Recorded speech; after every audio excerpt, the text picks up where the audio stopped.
कल जो पैराग्राफ हुआ था आखिर में, उसको पढ़ के आगे बढ़ेंगे। इसमें कहा राजमा ने कि जिस प्राणी में शरणागति का भाव उत्पन्न हो जाता है उस प्राणी को फिर कुछ करना नहीं पड़ता। करते तब तक हैं जब तक शरण नहीं ली। यह तो आप लोगों ने देखा है कि जब गंगा समुद्र में मिल जाती है फिर लौटकर नहीं आती, या तो समुद्र में मिलती नहीं और मिलती है तो लौटती नहीं। इसी प्रकार से जब हमारा मन परमात्मा में लगने लगता है तो फिर लौटकर दुनिया में नहीं लगता, तभी इसकी शरणागति का योग संपन्न होता है। जब यह दिखलाई देने लगे कि हम दुनियावी लोगों के बीच बैठकर उनकी बातें सुनते हुए भी हमारा मन उनकी बातों में नहीं लग रहा, तब समझ लेना कि प्रभु की मेरे ऊपर कृपा हुई है। प्रभु ने मुझे स्वीकार कर लिया है, अपनी शरण में लिया है।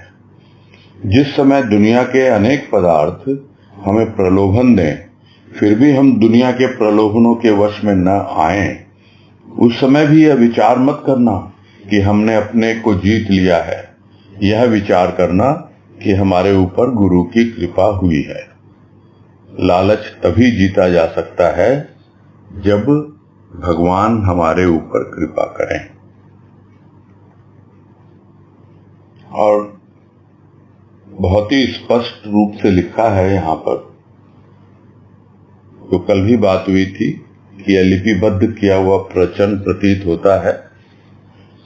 खैर, प्रवचन में और लेख में यही एक अंतर होता है कि प्रवचन में अपने आप ही बोलने वाला स्पष्ट कर देता है काफी कुछ, जबकि जो लिखित में होता है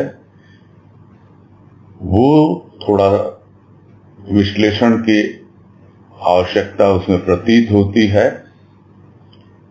इसीलिए थोड़ा अंतर रहता है दोनों की शैली में। तो यहां तो यही कह रहे हैं कि कैसे पहचाने हम कि हमने प्रभु की शरण ले ली, और एक बार यदि प्रभु की शरण ले ली तो उसके क्या क्या लक्षण हैं कि हाँ भाई हमने प्रभु को अपना लिया, प्रभु ने हमको अपना लिया। तो कैसे पता लगे? तो कल भी ये बात आई थी बाबा बलदेव दास जी की और मां बनासा की। उसी तरह है कि हमको समझना है कि हमारा जो अंतःकरण है वही हमको बतलाएगा कि वास्तव में हमारे भीतर जो शरणागति का भाव उत्पन्न हुआ है, हमने शरणागति ली है, तो पूरी तरह से हम उसकी शरण में आ गए हैं, यानी शरणागति का योग संपन्न हो गया है। और उदाहरण लिया है यहाँ, जब गंगा एक बार समुद्र में मिल जाती है तो लौटकर नहीं आती, यानी एक बार प्रभु की शरण में चला जाता है प्राणी तो फिर लौटकर दुनिया में नहीं आता, यानी उसका मन लगता नहीं है। और इसीलिए कहा, जब यह दिखलाई देने लगे कि दुनियावी लोगों के बीच बैठ करके भी उनकी बातों में हमारा मन नहीं लगे और बिल्कुल भी हमें उसमें रस न मिले, तो हमें समझ लेना चाहिए कि हमारे ऊपर कृपा हुई है। क्योंकि ज्यादातर लोगों का मन जो है वो कैसा है? वो है मक्खी मन।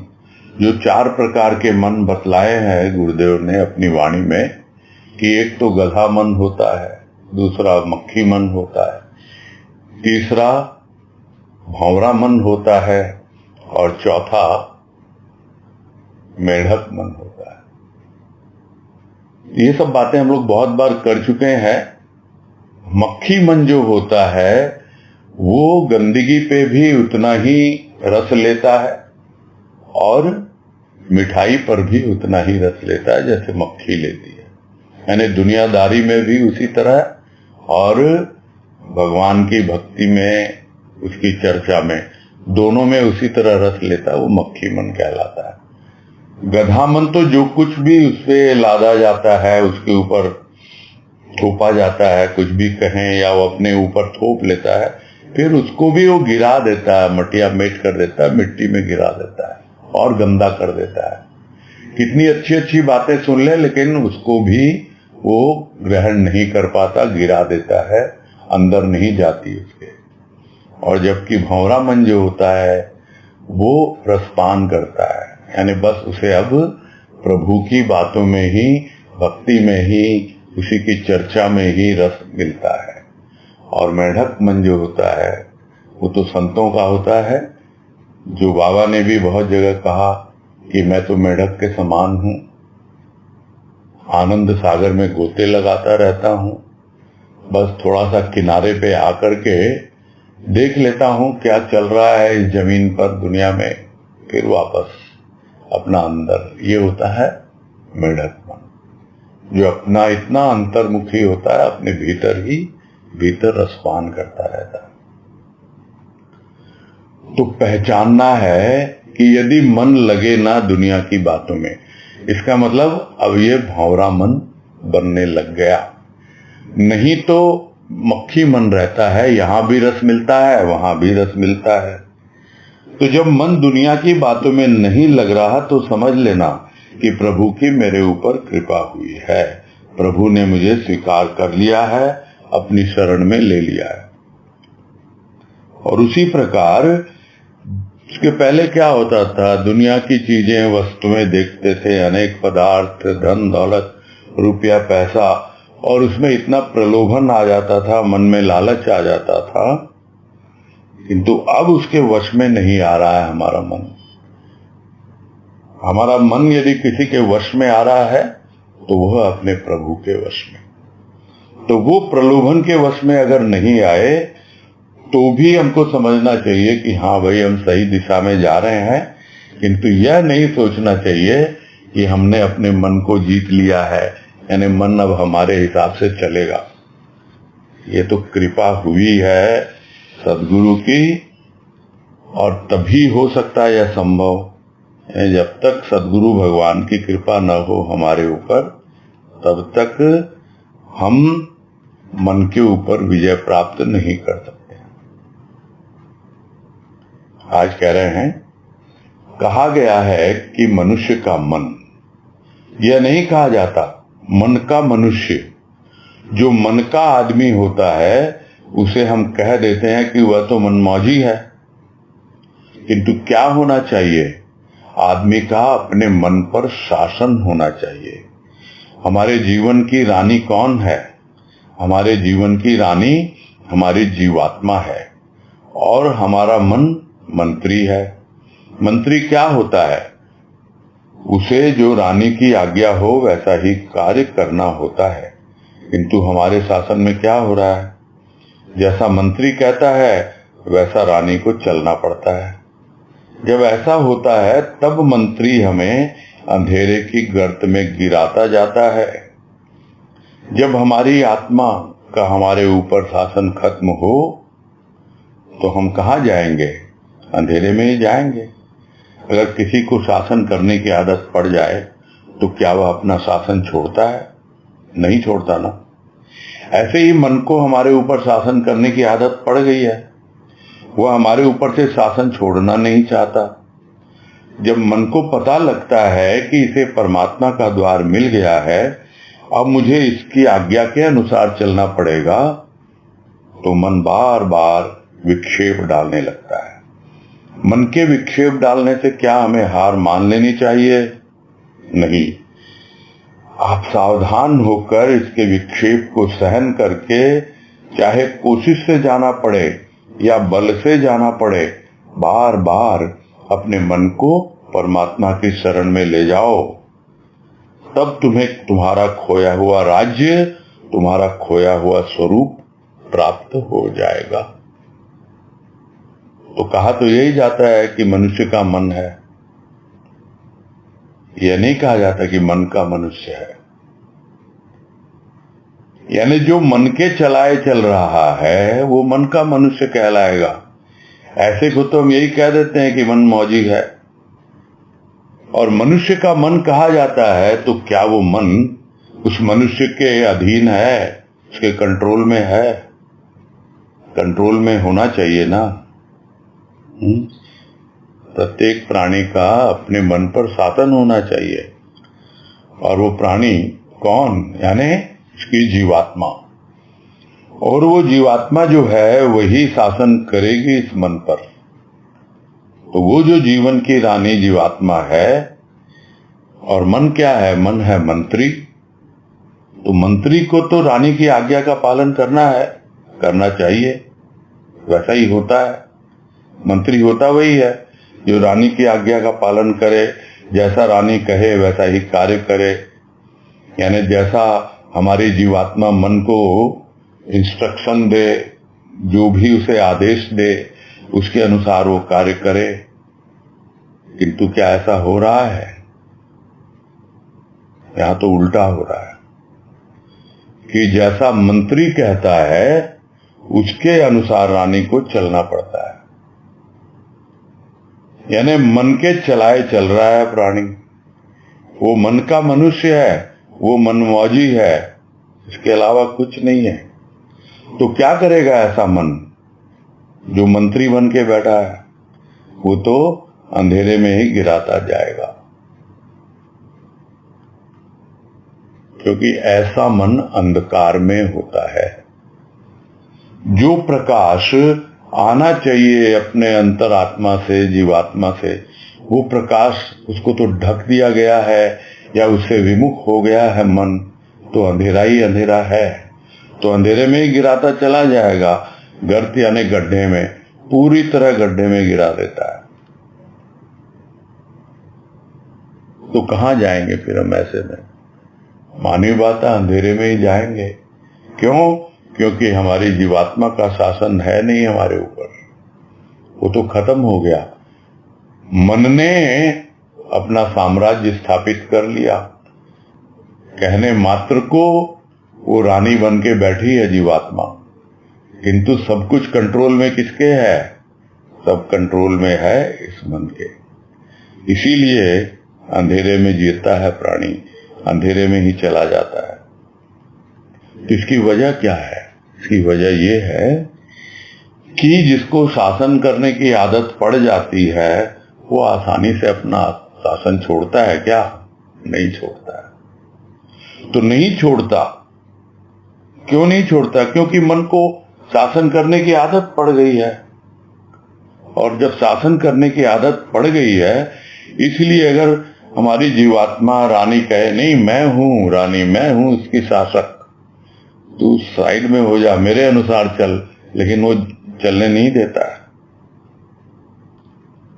और क्या करता है? मन को पता लग गया भाई इसको परमात्मा का द्वार मिल गया है, और अब ये सदगुरु की शरण में चला गया है। तो अब तो मुझे इसकी जीवात्मा जो है परमात्मा की ओर जा रही है, तब तो इसके अनुसार ही मुझे चलना पड़ेगा, इसकी आज्ञा का पालन करना पड़ेगा। और वो चाहता नहीं, क्योंकि उसको तो आदत पड़ी हुई है, वो शासन छोड़ना ही नहीं चाहता। तो क्या करता है? वो बार बार बाधाएं डालता है, विक्षेप पैदा करता है, यानी इधर से उधर हमें भटकाता रहता है। तो क्या इससे हमें हार मान लेनी चाहिए क्या? विचार करें। माननी चाहिए? नहीं माननी चाहिए। तो क्या करें? सावधान रहें, जागरूक रहें।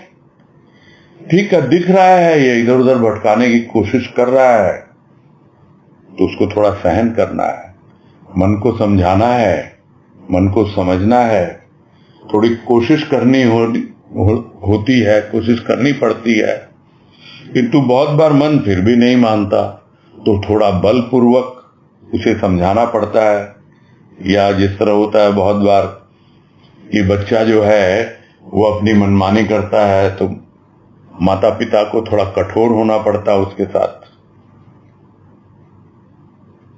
और इस तरह से उस जो बाधक मन है उसको कंट्रोल में ला करके जो साधक मन है उसको परमात्मा की शरण में ले जाना होता है। यही एकदम सिंपल तरीका है, क्योंकि मन को तो बहुत पुरानी आदत पड़ी हुई है हमारे ऊपर राज करने की। इसलिए वो जल्दी से छोड़ेगा नहीं। तो उसका तरीका यहां समझा रहे हैं राजमा कि किस प्रकार से इसके चंगुल से बाहर हम निकल सकते हैं। तो मन को ले जाओ परमात्मा की शरण में, तब जाकर के धीरे धीरे तुम्हें तुम्हारा खोया हुआ राज्य मिलेगा। और वो राज्य है क्या कि अब जो रानी है जीवात्मा वो सिंहासन पे बैठेगी और जो स्वरूप, जो वास्तव में हमारा अपना शासक है, वहां तक हम पहुंच जाएंगे। यानी यही एकमात्र तरीका है जो प्रारंभ होता है शरण से और सारे रण को दूर करके पहुंचा देता है हमें अपने स्वरूप तक। आगे है, परमात्मा घट घट वासी है, तुम में भी वह रहता है, इसलिए तुम्हें मनुष्य का तन दिया है। संसार में इसलिए भेजा है कि यह क्षुद्र आत्मा दिव्यात्मा की शरण में आकर परमात्मा को जान सके, उसके भाव को ग्रहण कर सके और स्वयं अपने आप को परमात्मा के भाव में प्रतिष्ठित कर सके। इस भाव को पकाने के लिए एक बार सत्संग नहीं करना पड़ता, बार बार सत्संग करना पड़ता है। जीवन भर सत्संग करके हमारी यह निष्ठा पक जाती है। परमात्मा ही सत्य है, मैं परमात्मा की ही संतान हूं और परमात्मा में मिलने के लिए ही इस दुनिया में आई हूं। यह निष्ठा अगर पक जाती है तो जो हमें करना चाहिए वह हम कर पाएंगे और अपने जीवन के लक्ष्य को प्राप्त कर लेंगे। इसी के लिए सत्संग है और इसीलिए हम सतगुरु की शरण में बैठे हुए हैं। और ये अंतिम पैराग्राफ में यही समझा रहे हैं। कहने को तो हम कहते हैं कि परमात्मा घट घट वासी है, किंतु वो जब सतगुरु की शरण लेते हैं तब हमें धीरे धीरे अपने घट में अनुभव होता है कि हाँ वो हमारे घट में भी है। तो अगर है हमारे घट में तो कैसे है? वो मनुष्य का शरीर देकर के वो स्वयं भीतर में छिपा हुआ है। उसने भेजा है संसार में मनुष्य का तन देकर कि अभी तुम आए हो एक जीवात्मा बनकर, एक क्षुद्र आत्मा बनकर, और तुम्हें किसकी शरण लेनी है? दिव्यात्मा की लेनी है। यानी जो दिव्य भाव से ओतप्रोत है, जो सतगुरु है, उसकी शरण में आओगे तो धीरे धीरे तुम परमात्मा को जान पाओगे। और उसकी कृपा हुई है कि तुम्हें सत्संग मिला है, संत की शरण मिली है। और यह बात कई बार हम लोग कर चुके हैं कि ईश्वर की यानी परमात्मा की 3 प्रकार से कृपा होती है। एक कृपा प्रथम होती है कि उसने हमें मनुष्य का जन्म दिया है, मनुष्य का शरीर दिया है। दूसरी कृपा होती है कि हमारे भीतर मुमुक्षा जागती है। मुमुक्षा यानी मुक्त होने की इच्छा, मोक्ष प्राप्ति की इच्छा। हर किसी के मन में नहीं जागती है। जो घर संसार में रहता है, भौतिकता में पूरी तरह लिप्त रहता है और उसे कोई बंधन नहीं मानता, लगा रहता है उसी में। किंतु जो उसे बंधन मानता है, समझता है कि अरे क्या इसीलिए मैं आया हूं, ऐसे ही खाने पीने के लिए, सोने के लिए, कपड़े फाड़ने के लिए नहीं, मुझे इन सब बंधनों से बाहर निकलना है। मुक्त होने की इच्छा होती है उसको। अपना अंदर से उसे अनुभव में होता है, फील होता है कि मेरा दम घुट रहा है इन सब चीजों से। ये कितनी रूढ़िवादिताएं, ये मान्यताएं। और तब वो ढूंढता है किसी को जो उसे इससे बाहर निकाले। और तब और ईश्वरीय कृपा होती है परमात्मा की कि हमें संत मिलता है, सत्संग मिलता है। बस यहां आकर के परमात्मा की कृपा पूरी हो जाती है। क्यों हो जाती है? क्योंकि अब उस परमात्मा का यानी भगवान का रूप बदल जाता है। अब वो भगवान सद्गुरु के रूप में आ गया, इसीलिए हम सद्गुरु भगवान कहते हैं। अब बस 2 कृपा काम करती है उसके बाद। एक सद्गुरु की कृपा और दूसरी हमारी अपनी अपने ऊपर कृपा। सद्गुरु भी हम पर कृपा करता है और हम भी अपने ऊपर कृपा करते रहें और समझते रहें कि हाँ भाई वो मेरे ही भीतर बैठा है, मेरे ही घट में है और मुझे वहां तक पहुंचना है और मुझे स्वयं अपने आप को परमात्मा के भाव में प्रतिष्ठित करना है। इसीलिए मुझे उसने सद्गुरु की शरण में भेजा है और इसीलिए उसने मुझे मनुष्य का तन दिया है। तो यह बात जब समझ में आ जाती है और इसी भाव को परिपक्व करने के लिए, यह नहीं कि एक बार सत्संग कर लिया हो गया, एक बार सुन ली बात हो गई, सत्संग करते रहना पड़ता है। सत्संग मिल गया मतलब that is a beginning of another life. ये एक अलग जीवन की शुरुआत होती है और यदि हमारा जीवन बदला नहीं सत्संग मिलने के बाद, तो हमें समझना चाहिए जो पहले भी बताया, कैसे पता लगे? क्योंकि अभी भी हमारा मन लगा हुआ है दुनियादारी में। इसका मतलब शरण ली नहीं है पूरी तरह, अभी भी शरणागति का योग पूर्ण नहीं हुआ है। तो यही समझा रहे हैं, एक बार सत्संग करने से नहीं होता, बार बार करना और उसे अपने भीतर लेके जाना। तब जाके जीवन भर सत्संग करने के बाद भी यदि हमारी निष्ठा पूरी तरह पक जाती है, परिपक्व हो जाती है, जो पिछले लेख में बताया था निष्ठा के ऊपर जो था, तब मालूम पड़ता है कि हाँ एकमात्र परमात्मा ही सत्य है, जिसको हम बार बार कहते हैं कि हमारे सत्संग के मूल में क्या है? सत्य है। तो वो सत्य है क्या? वो सत्य परमात्मा ही है और परमात्मा ही सत्य है। और मैं परमात्मा की संतान हूं, उसी का अंश हूं और परमात्मा के लिए आई हूं इस दुनिया में, यह जीवात्मा बनकर, और उसी में मिल जाऊंगी एक दिन। यह हमारा लक्ष्य है सत्संग करने का, यह हमारा उद्देश्य है।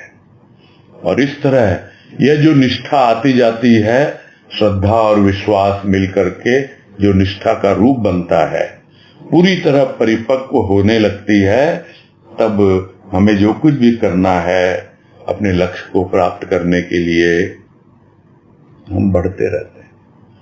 कोई माइका लाल नहीं है जो हमें रोक सके।